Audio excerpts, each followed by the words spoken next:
For Christmas, my parents gifted me a book called How to Grow Up. My sister, on the other hand, unwrapped plane tickets to Europe. So I took their advice and acted accordingly.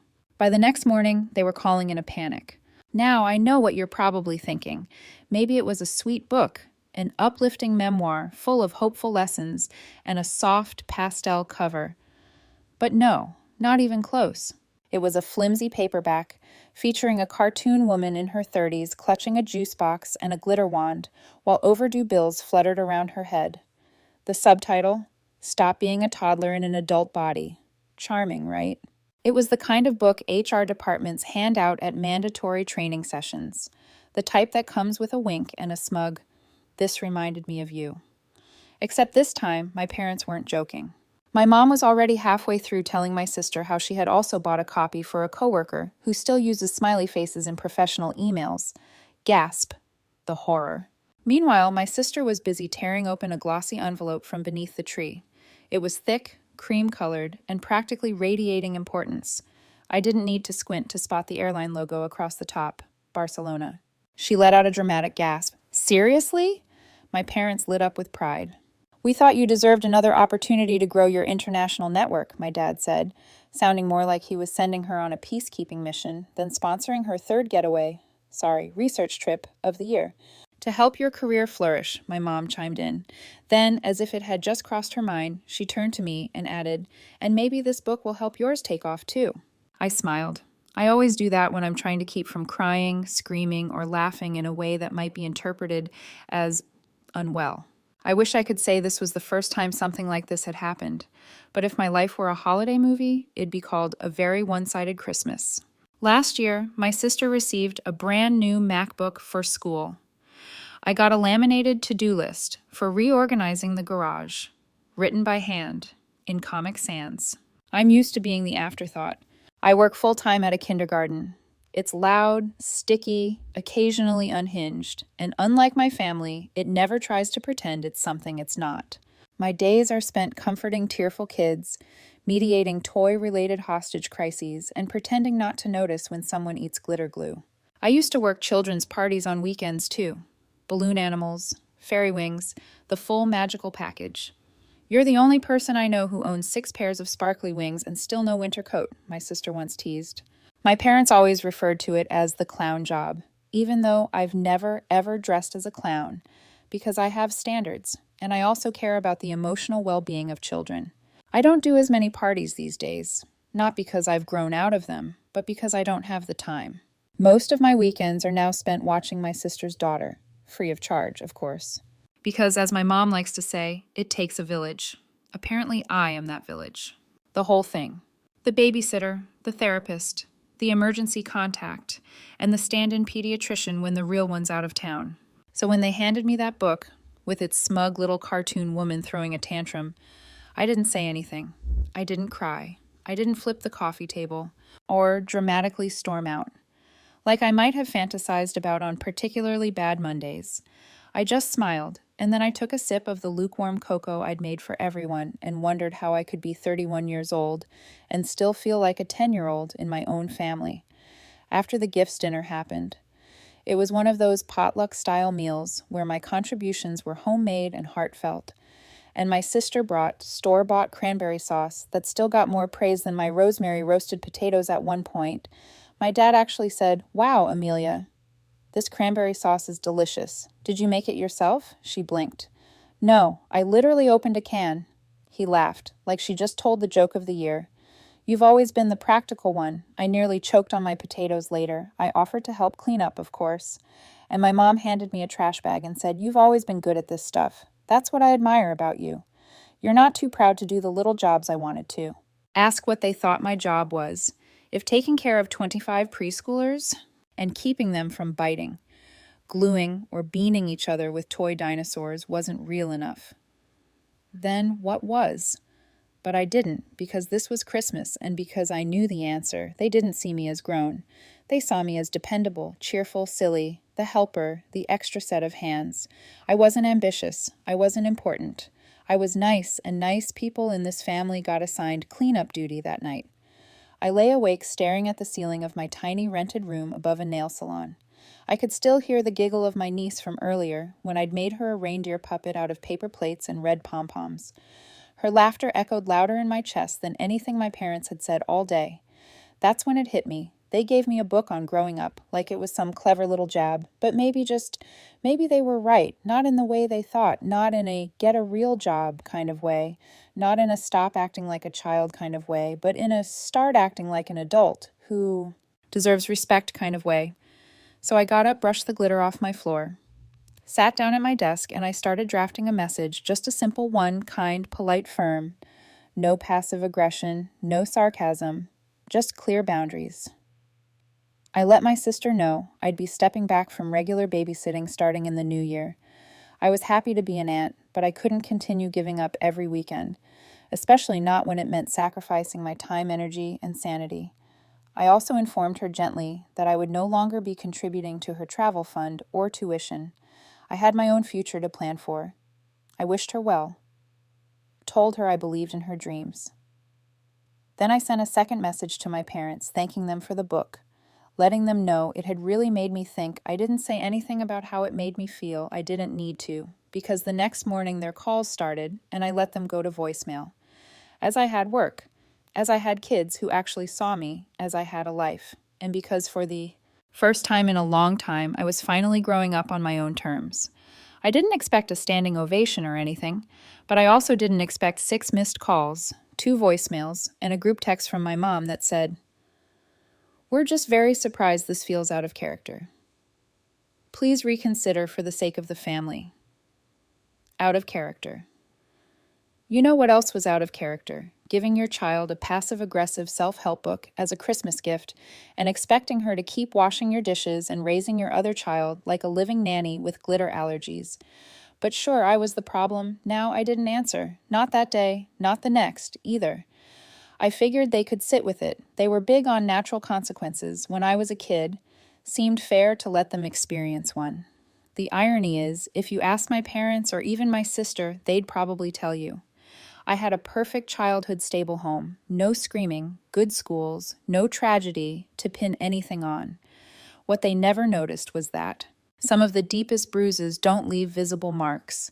They just get passed off as jokes or parenting styles and buried under years of subtle neglect. When I was 7, I told my parents I wanted to be a fairy when I grew up. Not a princess, not a ballerina fairy. I had a whole speech prepared. I believed it with my whole heart. My dad laughed so hard he dropped his fork. "Maybe aim for something with dental insurance," he said. And my mom said, "She'll change her mind. They always do." I never did. The fairy dream became early childhood education. The sparkly wings became puppet shows and story time and messy art projects that made kids light up like Christmas trees. But to them, it was all the same, a phase, an adorable detour on the way to something more respectable with my sister. Amelia always knew what she wanted. Success. Glossy success. Structured spreadsheet worthy. Internationally certified success. She had a LinkedIn page at 16, took debate team. So seriously, she practiced arguing. With herself in the mirror, she won awards for writing essays on topics she didn't care about. She was good at performance, just not the kind with puppets and crayons when she said she wanted to study international relations. My parents clapped like someone had just announced she'd cured polio. "She's going to change the world," they'd say dramatically. She got grants, internships, scholarships, and when those ran dry, she got me. At first, it was small, helping cover her student visa fees just until my next check clears, she said. Then it was textbooks. Then it was her trip to Berlin for a networking symposium that looked suspiciously like a yoga retreat with tapas. Then childcare, that one was a little more permanent. She had her baby Elodie 2 years ago. I was thrilled. I love that little human, like she's my own. But loving her doesn't mean I agreed to parent her while her actual parents were jetting off to build career connections in Lisbon. It started slowly, just for an hour, while I run errands just this Saturday so we can go out just for the weekend. We haven't had a trip in forever, and somehow just became, always I miss birthday parties for kids at work so I could stay home with Elodie. I canceled dates. I stopped taking party gigs because my weekends weren't mine anymore. Once I mentioned maybe starting up again, my mom said, "Oh, honey, that's not a real business. That's like playing dress up," she said it. While I was holding her grandchild who was literally wearing a sparkly tutu and calling me fairy auntie. The irony was lost on her. But the worst part, I let it happen. I let it all happen because I thought that's what being good meant. Being good meant helping, being needed, being useful, even if it meant being invisible. That's what I'd been trained to be since I was little. When Amelia got an A, they framed her report card. When I won a storytelling contest at school dressed as a dinosaur, they told me not to show off when Amelia said she wanted to work in diplomacy. They cleared out the guest room and turned it into a study when I said I wanted to work with children. They asked if I'd at least consider getting a backup degree. They didn't see me. They saw my job title and cringed. They saw my glitter and thought it meant I hadn't grown up. But I've wiped more noses, handled more meltdowns, and mediated more toddler feuds than most CEOs deal with in a boardroom. I just do it in sneakers and paint splattered aprons instead of suits. I didn't grow up to be a fairy. I grew up to be someone who makes kids feel safe, who notices when they're quietly sad, who turns scraps into dragons and hugs into confidence. But that didn't fit their definition of success, so when they said grow up, what they really meant was be more like her, more like Amelia, and I almost believed them. I almost believed that being cheerful made me immature, that having a deep love for children made me foolish, that being helpful somehow made me less valuable. That is, until this year, until that book, until the moment I understood that growing up didn't mean dimming parts of myself.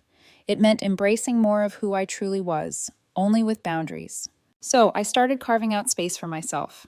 That week after Christmas, I didn't babysit, didn't offer, didn't even hint that I might be available. When Amelia mentioned she needed to run a quick errand, I kindly said no. And when she reminded me they had a dinner event Friday night, I just responded, "Hope it's amazing. Maybe next time." She never texted back. I also stopped sending money. No dramatic announcement. I just stopped.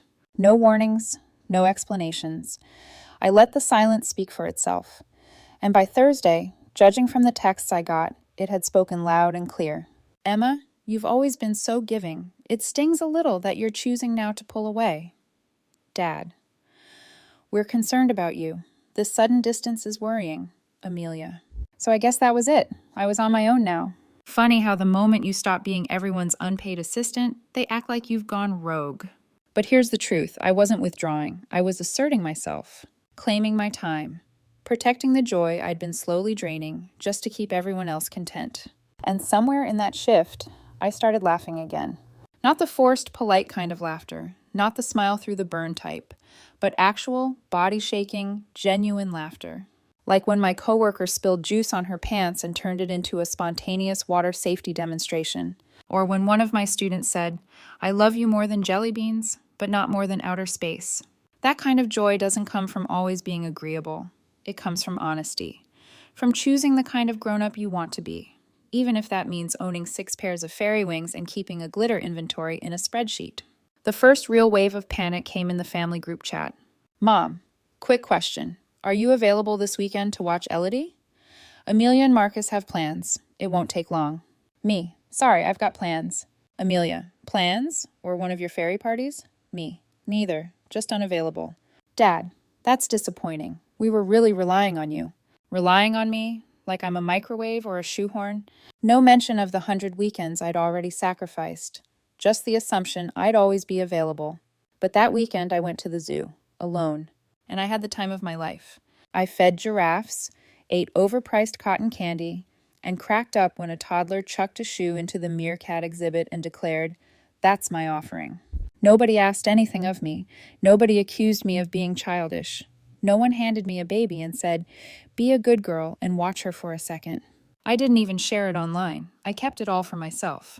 Of course, the peaceful afterglow of giraffe feeding lasted exactly 36 hours. Because Monday morning, I arrived at work to 3 missed calls from my dad, and 1 voicemail that opened with, "We're deeply hurt." Always a promising opener. Apparently, Amelia had tried to hire a paid babysitter for Saturday night. Her words, not mine. And it fell through some teen with a fake resume and a nose ring, backed out last minute. And rather than cancel her networking cocktail mixer, she left Elodie with Marcus's cousin. The cousin, bless his soul, forgot to change Elodie's diaper for 5 hours, Taught her how to say, "Screw this," and let her eat whipped cream straight from the can. My parents were horrified. Do you know how much stress Amelia's under? My mom said she doesn't need this kind of betrayal. Betrayal, that was the word, like I'd stolen state secrets or abandoned a kitten in the snow. I didn't even respond. I just stared at my phone and slowly peeled a Paw Patrol sticker off my notebook while breathing through my nose. The next time Amelia texted, it wasn't a request, it was a statement. Amelia, "We need to talk," Mom said. "You've been weird lately. Also, I noticed my tuition deposit hasn't gone through. Are you behind or I?" Laughed. Actually laughed out loud in the teacher's lounge, where two of my coworkers immediately leaned in, like they just heard the first line of a soap opera. "I'm not behind." I texted back. "I just stopped." She called me immediately. "You what?" "I stopped sending money. You can't just do that without warning. I'm in the middle of applying for this Geneva program, and I'm not your sponsor, Amelia. I'm your sister." She was quiet for one blessed second. Then she scoffed. "This is about the stupid book, isn't it?" Elmo said yes. That would have been the easy answer, but the truth is the book was just the last straw. A little badly designed paperback balancing on top of a mountain of unpaid babysitting, passive-aggressive comments, and emotional invisibility. "It's not about the book," I said. "It's about everything." "What's everything, you?" I said, "and Mom and Dad, and how none of you take me seriously. Unless I'm being useful, how my job's a joke to you, but my free labor is apparently sacred. How I've paid thousands to support your education and your trips while you roll your eyes at mine, like I'm some fairy tale dropout." "Oh my God," she muttered. "You're being dramatic." There was the classic Amelia shutdown, the same voice she used when we were kids, and I cried. After she cut the head off my favorite stuffed unicorn. "You're so sensitive. You're just emotional." "Grow up, you're not entitled to my money," I said quietly, "and you're not entitled to my time. I love Ellie, but I'm not your nanny." She hung up. Honestly, that was kind of a win, until the escalation began. 2 days later, my mom showed up at my work. Unannounced. Full coat, heels, scarf, the whole. I'm not mad. I'm just disappointed. Look, in real life, I was cleaning up after a glittercraft explosion. When I saw her standing in the hallway, eyes scanning the walls like she was trying to find something criminal in our crayon. Drawn whales and construction paper owls. "Can we talk?" she said. I blinked. "Right now." She smiled tight. "Just a moment." I stepped into the hallway, still holding a glue stick. "Your sister's very upset," she began. "She says you're being cold, and I have to say, I agree." I said nothing. She looked around, then added, "I know you enjoy this environment, but maybe it's time to think about the bigger picture. You're not a teenager anymore." I looked down at the glue stick in my hand. "You know what's funny?" I said.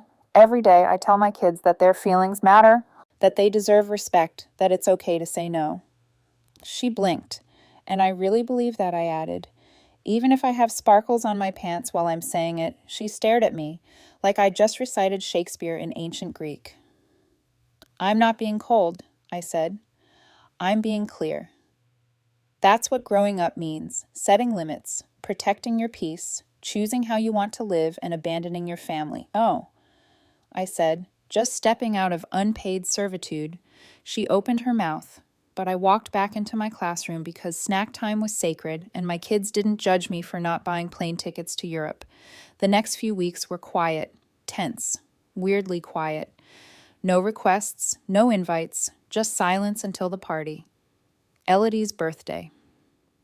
I didn't get an invitation. What I got was a Facebook post, Elodie in a bouncy castle holding a cake twice her size, while Amelia and Marcus posed next to her in coordinated pastels. The caption read, "Some families are born, others show up." I wasn't tagged, neither was anyone from my side of the family. I sat with that for a while, like really sat with it on the couch in silence, eating popcorn I didn't even want. Then I got up and I booked a small venue. Then I pulled out my boxes of costumes and decorations and puppets. I messaged a few parents from work. I called in a few favors. And the next weekend I threw a party, a magical, colorful, chaotic sparkle. Filled birthday celebration just for a lady, just me. and her. No politics, no manipulation, just love. We made crowns, we had a puppet show. I let her spray glitter confetti with zero restraint. She hugged me so hard at the end, I thought I'd fall over. Best birthday ever, she whispered. I didn't cry. I just smiled and said, that's what aunties are for. No strings, no guilt, just magic, and this time I got to be the grown-up.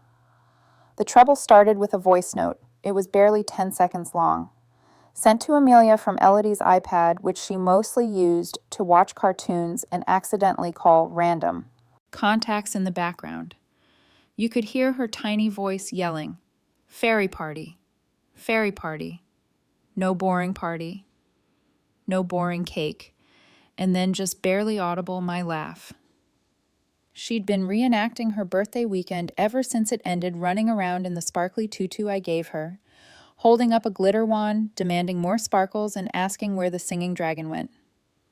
I should have expected Amelia wouldn't take it well. At first, she texted me something vague. Amelia? She's confused. Keeps talking about your party, like it was the real one, not helpful. Then Amelia, your sister's upset. Elodie keeps asking for you and calling our party boring. This is not okay. It didn't escalate until someone, probably Elodie, using her wildly chaotic toddler logic, told her, daycare teacher, my mama's party, boring, my fairy auntie party fun. She even tried to stuff one of my glitter stickers into her cubby, announcing it was for next time, thought it was funny. Amelia thought it was treason. Next thing I knew, I got a call from my boss. Apparently someone, no names, but I could guess, had contacted the center asking if any children had ever been removed from class without authorization. By a staff member, they were fishing. I sat there in the staff room surrounded by paper, snowflakes, and juice boxes trying to breathe. I hadn't done anything wrong. I had proof. I pulled up the text messages me. Hey, just confirming for Saturday, same drop-off time as last year. Amelia, sure. Just keep it simple. No need to go overboard me. All clear. To do it at the community hall. Amelia, fine. Just text me the address, all of it in writing, all of it clear. But that didn't stop the whispers. It didn't stop my aunt from calling me to ask if I was doing okay, emotionally. It didn't stop my dad from leaving a voicemail, where he said, we could have gone to the police. We chose not to think about that. Think about that. I stared at the wall for a long time after that message. Then I got up, made tea, and opened. A new folder on my desktop, proof, in case they lose their minds again. Inside the full text thread, the party rental receipt, the RSVP. Amelia had texted the night before with, we'll drop her off around 11. Thanks again. Then I wrote the email, hi Amelia. Since I'm now hearing from others that you're suggesting I took Elodie without permission. I've attached a full record of your written consent if this continues, or if my workplace receives another false inquiry, I'll be consulting legal counsel. I love Elodie, but I will not tolerate being slandered for hosting a party. You approved, Besme. She didn't respond, but my mom did. This is family, not court. You're being cold again. Please come talk it through. Not falsely accused or defamed, just cold. They always made my pain a temperature issue. If I stayed calm, I was icy. If I showed emotion, I was too sensitive. There was no correct setting for me to exist in. Meanwhile, Elodie kept asking for me. Her daycare teacher texted me, she tried to call you on a playphone today, said she was going to invite you to her party, part 2. Thought you'd want to know. I smiled, then cried, but I didn't reach out, not even when Amelia posted a photo of Elodie playing in the backyard with the caption, home is where the real family is. Not even when my parents posted a joint message on Facebook about misguided family members who think children are toys to be won, I said nothing, because I didn't need to fight lies with more noise. I had the truth, and apparently I had backup. A week later, my uncle called the good one, the only one who once brought me cake on a random Tuesday, and said, you matter more than they let on. I saw your mom's post, he said. Everyone's talking. It's ridiculous, I sighed. I didn't do anything wrong. I know, he said, we all know. Apparently my grandma had called Amelia to ask what the problem was. Amelia hung up. My cousin messaged me privately. I saw the party photos. Elodie looked so happy. You're amazing with her. And then without fanfare, without warning, I got a DM from one of Amelia's friends, someone I'd only met once. Hey, I know it's not my place, but I just wanted to say the way they've been talking about you, it's not okay if you ever need someone to back you up. I'm here. It was a small message, but it felt enormous. I wasn't crazy. I wasn't the villain. I was just the first one to say no. That weekend, I booked 3 new party clients' parents who'd seen photos from the fairy party and wanted something similar. One of them said, "We've had the usual bounce house and clown, but this feels like actual joy, and maybe that was the difference." Amelia's party had been Pinterest. Perfect coordinated balloons, expensive cake, hired photographers. Mine had been messy, homemade, loud, glorious, and real. That following Monday, I found a letter in the mail. Amelia's handwriting filled the envelope. Inside was a brief note. I overreacted. I was scared. It hurt seeing Ellie so happy without me. You didn't do anything wrong. I'm sorry. If you want distance, I get it, but if you ever want to see her again, I hope you'll let me know. I folded the letter. I didn't forgive her right then and there. That kind of healing takes time, but I did write back. I love Elodie. I'll always be glad to see her, but I won't participate in a family dynamic that turns love into leverage. If we're going to rebuild anything, it has to begin with honesty. She never responded to that. But 3 weeks later, I received a video. Elodie was dancing in the tutu I gave her, twirling in circles, glitter spinning around her like stardust. At the end of the clip, she stopped mid-spin, looked into the camera, and waved. "I love my fairy auntie," she said. I didn't cry. I smiled. Because I no longer felt the need to defend myself. They had tried to reduce me to a label, but I built something stronger in its place. It's been 3 years now. Elodie is 5, chatty, endlessly creative, currently convinced she's half unicorn. I see her often. Her parents aren't thrilled about it, but they tolerate it because she adores me. And even they can't deny what we have is real. Plus, if we're being honest, they need the break. Amelia eventually earned her degree, though it didn't come easy without my financial support. She had to cut back on travel, say no to unpaid career-boosting gigs, and take out a pretty big loan. It was tough at first, juggling coursework, a toddler, and no longer having unlimited weekend help. But she managed, she stumbled, she adjusted, and, in her own imperfect way, she grew too. She's working now. It's not glamorous, not international, certainly not the kind of thing she used to brag about at holiday dinners. But it's hers. She's making it work, just not from a pedestal anymore. As for my parents, we keep things distant, a few obligatory messages here and there. They still don't really understand. They think I blew everything out of proportion, and they've never once given a true apology. Only silence, followed by the occasional guilt-laced message like, "Your sister's doing her best.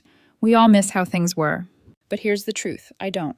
The life I have now, it's mine. I run a small business, hosting creative workshops for kids. There's a 2-month wait list for birthday parties. I get invited regularly to speak at early childhood education events. I even hired a part-time assistant. Her name's Bree, and she's already better at balloon animals than I'll ever be. I still wear glitter, still tell stories, still use silly voices and walk around with paint in my hair. But now nobody calls it childish. They call it booked and thriving. And yes, sometimes I still ask myself, did I go too far? But then I remember how calm my life is now, and I wonder if maybe I didn't draw the line too soon, but too late. So what do you think? Was I wrong to draw boundaries when I did, or should I have done it earlier? Let me know in the comments. And if you've ever had to choose your peace over someone else's comfort, hit like and subscribe. Trust me, you're not the only one.